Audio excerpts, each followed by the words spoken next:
தேவனாகிய கர்த்தருக்கு மகிமை உண்டாவதாக. இந்த நாளிலே கூட 2 பேதுரு 1ஆம் அதிகாரம் 10வது வசனத்தை நாம் வாசிப்போம்.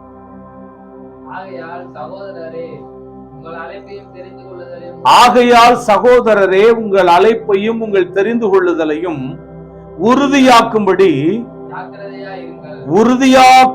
ஜாக்கிரதையாக இருங்கள். இவைகளை செய்தால் இடறி விழுவதில்லை. பாருங்க, ஆகையால் சகோதரரே உங்கள் அழைப்பையும் உங்கள் தெரிந்து கொள்ளுதலையும் உறுதியாக்கிக் கொள்ளுங்கள். இன்றைக்கு நாம தியானிக்க போகிற செய்தியினுடைய அந்த தலைப்பு என்னன்னா, கர்த்தரை உறுதியாய் பற்றி கொள்ளுகின்ற ஒரு மனது நமக்கு தேவை. கர்த்தரை எல்லாவற்றிலும் உறுதியாய் பற்றி கொள்ளுகின்ற ஒரு மனது நமக்கு அவசியம். அதத்தான் 2 பேதுரு 1:10 படிச்சோம். ஆகையால் சகோதரரே உங்கள் அழைப்பை உங்கள் தெரிந்து கொள்ளுதலை உறுதியாக்கிக் கொள்ளுங்கள். ஏசாயா 26:3 பார்க்கிறோம், உம்மை உறுதியாய் பற்றி கொண்ட மனதை உடையவன், உம்மையே நம்பி இருக்கிறபடியினால் நீர் அவனை பூரண சமாதானத்துடன் காத்துக் கொள்ளுவீர். இன்றைக்கு பூரண சமாதானம் ஏன் இல்லை அப்படின்னு கேட்டா, கர்த்தரை உறுதியாய் பற்றி கொண்ட ஒரு மனது இல்லை. உம்மை உறுதியாய் பற்றி கொண்ட மனது இருக்கும்னா நமக்குள்ள எப்பவுமே என்ன இருக்கும்? ஷாலோம், சமாதானம் இருக்கும். ஆண்டவர் முதல்ல நம்மகிட்ட நம்பிக்கையில நீங்க உறுதியா இருக்கணும்னு சொல்றாரு. என்னங்க? நம்பிக்கையிலே உறுதியா இருங்கள். அந்த வசனம் தெரியுமா? நம்பிக்கையிலே உறுதியா இருங்கள்னு சொல்லி தெசலோனிக்கேயர் நிருபத்துல பார்க்கிறோம். நம்பிக்கையில் உறுதி, உம்மை உறுதியாய் பற்றி கொண்ட மனது. சொல்லுங்க எல்லாரும். கர்த்தரை நம்ம மனசு எப்படி பிடிச்சிருக்கணும்? உறுதியாய் பற்றி பிடித்திருக்கணும். 5வது அதிகாரத்துல வரும், நம்பிக்கையிலே உறுதியாயிருங்கள். ஸ்தோத்திரம். பாருங்க, வசனத்துல விடுங்க. நம்பிக்கையிலே உறுதி நமக்கு தேவை. உறுதியாய் பற்றி கொண்ட மனது. அப்ப உறுதியாய் நம்ம ஆண்டவரை பற்றி கொண்டது போன்னு சொன்னா நமக்குள்ள எப்பவுமே என்னன்னா சமாதானம் இருக்கு. என்ன இருக்கும் சொல்லுங்க? அப்ப அவரை உறுதியா நம்ம பிடிச்சிருக்கிறதுனாலதான் என்ன இல்லைன்னா நிறைய வேளைகள்ல சமாதானம் இல்லை, சமாதானம் இல்லை.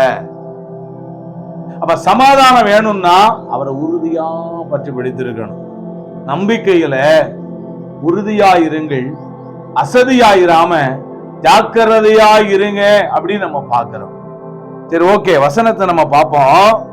நம்பிக்கையிலே முதலாவது உறுதி நமக்கு தேவை. உங்கள் அழைப்பையும் உங்கள் தெரிந்து கொள்ளுதலையும் உறுதியாக்கும்படி ஜாக்கிரதையாயிருங்க. முதல்ல கர்த்தரை நம்புகிற காரியத்துல நீங்கள் உறுதியாக இருக்க வேண்டும். அரைகுறை மனதோடு ஆண்டவரை நீங்கள் நம்பக்கூடாது.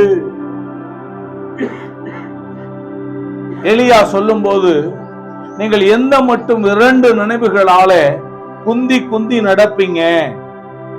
2 நினைவுகள் நமக்கு இருக்கக்கூடாது. கர்த்தர் தெய்வமானால் கர்த்தரை பின்பற்றுங்கள். ஒருவேளை பாகால் விக்கிரகங்கள் தெய்வம்னா விக்கிரகத்தை பாகாலை பின்பற்றுங்க. 2 நினைவுகளாலே நாம் குந்தி குந்தி நடக்க கூடாது. இருமனம் உள்ளவன் தன் வழிகளிலே நிலையற்றவனாக இருக்கிறான். அதனால கர்த்தரை நம்புகின்ற காரியத்துல நாம் உறுதியாக இருக்க வேண்டும். உறுதியா இருக்கணும். கர்த்தர் தான் தெய்வம் அப்படின்றதுல என்ன செய்யணும்? உறுதியா இருக்கணும்.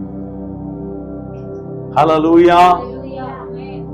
யோபு 13வது அதிகாரம் 15வது வசனத்துல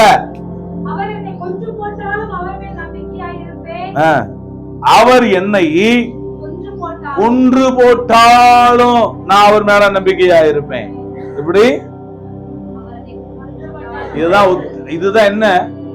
இதுதான் என்னது? உறுதி. என்னது?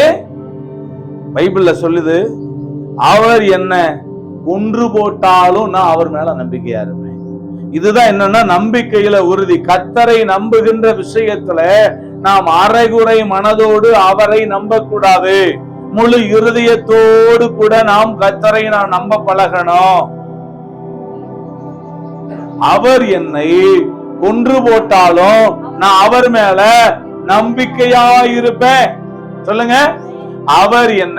யோபு சொல்றாரு, எத்தனையோ சோதனை, எத்தனையோ பரீட்சைகள், எத்தனையோ துன்பங்கள், எத்தனையோ உபத்திரவங்கள், கூட இருந்த சிநேகிதர்களால ஏற்பட்டதான அவமானங்கள், எத்தனையோ இழப்புகள்,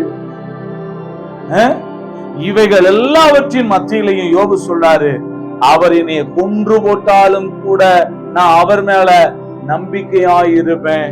இந்த வசனத்தை கேட்கின்ற அருமையானவர்களே, எந்த சூழ்நிலைகள் வேண்டுமானாலும் உங்கள் வாழ்க்கையில வரலாம்.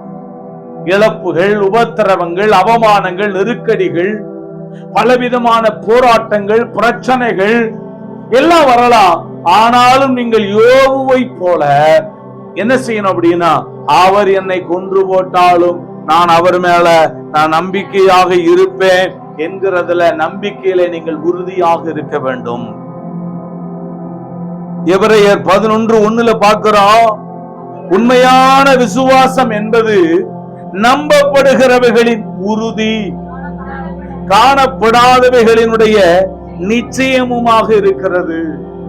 விசுவாசம், ஆண்டவர் மேல நம்பிக்கையில உறுதினா அவர் மேல வைக்கிற விசுவாசத்துல நாம் கொஞ்சம் கூட என்ன செய்யக்கூடாது, பின்வாங்கி போய்விடக் கூடாது. வேத வார்த்தை சொல்லுகிறது, விசுவாசத்தினாலே நீதிமான் பிழைப்பான், அவன் பின்வாங்கி போவானால் அவன் மேல ஆத்மா பிரியமா இராதுன்னு சொல்றாரு. பனிமூட்டத்தின் வழியே நாம என்னத்தை, நம்ம பனிமூட்டம் இருக்கு, அந்த பனிமூட்டத்துல நாம எதையுமே நம்ம பார்க்க முடியாது. அப்படிப்பட்ட சூழ்நிலையிலும் கூட நாம் காண இயலாவிட்டாலும் தேவனை நம்புவதே விசுவாசம். பனிமூட்டத்தினுடைய வழியை எதையுமே நம்ம என்ன செய்ய முடியாது, கண்ணை கொண்டு பார்க்க முடியாது. ஆனாலும் நம்முடைய பாதைய நமக்குள்ள அந்த பனிமூட்டத்தின் மத்தியிலே நமக்கு இருக்கு அப்படின்றத, தேவன் ஒருவர் இருக்கிறார் என்பதை, எந்த சூழ்நிலை வந்தாலும் என் வாழ்க்கையிலே அற்புதம் செய்யக்கூடிய, என்னை நடத்தக்கூடிய ஒரு தேவன் இருக்கிறார் என்பதை நம்புறதா நம்பிக்கையில உறுதி. அப்ப விசுவாசமானது நம்பப்படுகிறவர்களின் உறுதியும் காணப்படாதவைகளின் நிச்சயமுமாக இருக்கிறது. அந்த உறுதி நமக்கு இருக்கா? உம்மை உறுதியாய் பற்றி கொண்ட மனது. அதான் சொல்றார் எபிரேயர் 11:27 வசனத்தையும் வாசித்து பாருங்கள். எபிரேயர் 11:27, விசுவாசத்தினாலே அவர் அதரிசனமானவரை தரிசிக்கிறது போல. யாரு? மோசே.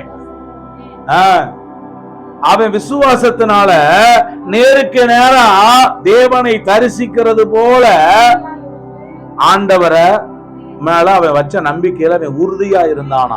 உறுதியா இருந்து ராஜாவின் கோபத்துக்கு பயப்படாம எகிப்தை விட்டு போனான். அந்த மோசேக்குள்ள அந்த விசுவாசம் இருந்தது, அந்த நம்பிக்கை இருந்தது. தேவனை எப்படியும் நடத்த வல்லவர் என்பதை அவன் அறிந்திருந்தான். அந்த உறுதியில் அவன் விலகாம இருந்தான். எபிரேயர் 11:27 வாசித்தோம். 6வது அதிகாரம் 19வது வசனத்தையும் எடுத்து வாசித்து பாருங்கள். அந்த நம்பிக்கை நமக்கு நிலையும் உறுதியும் திரைக்குள்ளாக போகிறதுமான ஆத்ம நங்கூரமா இருக்கிறது. பாத்தீங்களா? அப்ப பரலோக ராஜ்யத்துக்குள்ளாக நாம் கடந்து செல்வதற்கான அந்த நம்பிக்கையில நாம் உறுதியாக இருக்க வேண்டும். இயேசு கிறிஸ்து என் வாழ்க்கையில அவர் நன்மை செய்வார், அற்புதம் செய்வார், என்னை நடத்துவார், அவரை கடைசி மட்டும் அவரை நான் உறுதியாக நம்புவேன் என்கிற அந்த நம்பிக்கையில நாம தளர்ச்சி அடைந்து போக கூடாது. வேதவசனம் சொல்லுது, நாம் தளர்ந்து போகாதிருந்தால் ஏற்ற காலத்துல அறுப்போம். சங்கீதம் 78 8வது வசனத்தை படித்து பாருங்க. சங்கீதம் 78 8வது வசனம். இருதயத்தை செவைப்படுத்தாமலும், பாத்தீங்களா, தேவனை உறுதியாக பற்றி கொள்ளாமலும் இருந்த முரட்டாட்டமும் தங்கள் பிதாக்களுக்கு அவர்கள் ஒப்பாகாதபடிக்கும் இவைகளை கட்டளையிட்டார். பாருங்க, அவங்க என்ன செய்யலையா, ஆண்டவர் இஸ்ரவேல் ஜனங்களுக்கு வனாந்தரத்துல பாத்தீங்கன்னா காடைகளை கொடுத்தார், தேவதூதர்கள் புசிக்கக்கூடிய மன்னாவை கொடுத்தார். அது மாத்திரமல்ல, இன்னும் பாத்தீங்கன்னு சொன்னா எத்தனையோ கண்மலையை பிளந்து தண்ணீரை கொடுத்தார். எகிப்தை விட்டு அவர்கள் புறப்பட்ட பொழுது எகிப்திலேயே கிட்டத்தட்ட 10க்கும் மேற்பட்ட அற்புதங்கள் அவர் செய்தார். செங்கடலை பிளந்தார், யோர்தான் நதியை பிளந்தார். இன்னும் பாத்தீங்கன்னு சொன்னா எத்தனையோ அற்புதங்களை அவங்களுக்கு செஞ்சும் கூட அவங்க என்ன செய்யலையா அப்படின்னா, தேவனை உறுதியாய் பற்றி கொள்ளவில்லையா. இன்றைக்கும் கூட நம்முடைய வாழ்க்கையில இயேசு எத்தனையோ நன்மைகளை செய்கிறார். வியாதிகளிலிருந்து அவர் சுகம் தருகிறார். ஒவ்வொரு நாளும் நம்மை பாதுகாத்து, தீமைக்கு விலக்கி, ஆபத்துக்கு விலக்கி நம்மை காப்பாற்றி பலவிதமான காரியங்களில் இருந்து நம்மை தப்புவிக்கிறார். ஆனா நாம் அவரை விசுவாசிக்கிறோமா? அவரை நம்புகிற காரியத்திலே உறுதியா இருக்கிறோமா? அப்ப நம்பிக்கையில நீங்கள் உறுதியாக இருக்க பழக வேண்டும். ஆமென் சொல்லுங்க. நம்பிக்கையில முதலாவது நீங்கள் உறுதியாக இருங்கள். அதைத்தான் ஆண்டவர் நம்மிடத்துல எதிர்பார்க்கிறார். அப்ப நம்பிக்கையிலே உறுதி நமக்கு அவசியமா இருக்கிறது. எனக்கு அன்பானவர்களே, ஆண்டவரை பின்பற்றுகிற நாம் ஒரே ஒரு முறை இந்த உலகத்திலே நாம் வாழ போகிறோம். சரீர பிரகாரமாக இந்த உலகத்திலே வாழும் போது ஆண்டவரை நாம் உறுதியா என்ன செய்ய வேண்டும் என்றால் நம்ப வேண்டும். அதைத்தான் சொல்லார், விசுவாசமானது நம்பப்படுகிறவைகளின் உறுதி என்று சொல்லப்படுகிறது. விசுவாசம் இல்லாமல் நாம் தேவனுக்கு பிரியமாய் இருக்க முடியாது. தேவனிடத்திலே சேருகிறவன் அவர் உண்டென்றும் தம்மை தேடுகிறவர்களுக்கு பலன் அளிக்கிறவர் என்றும் விசுவாசிக்க வேண்டும். அறகுற மனசோட ஆண்டவரை நாம் நம்பக்கூடாது. ஆண்டவரை நம்புகிற விஷயத்துல உறுதியா இருக்க வேண்டும். ஆண்டவரை நம்புகிற விஷயத்துல யோபுவை போல அவரை கொன்று போட்டாலும் கூட நான் அவரை நம்புவேன் என்று சொல்ல வேண்டும். பாடுகிறோம் அல்லவா, நம்புவே இயேசுவை, நம்புவே இயேசுவை. அப்ப இறுதி மூச்சு வரைக்கும் உறுதியாக நாம் கர்த்தரை நம்புவோமாக. ஆமென்.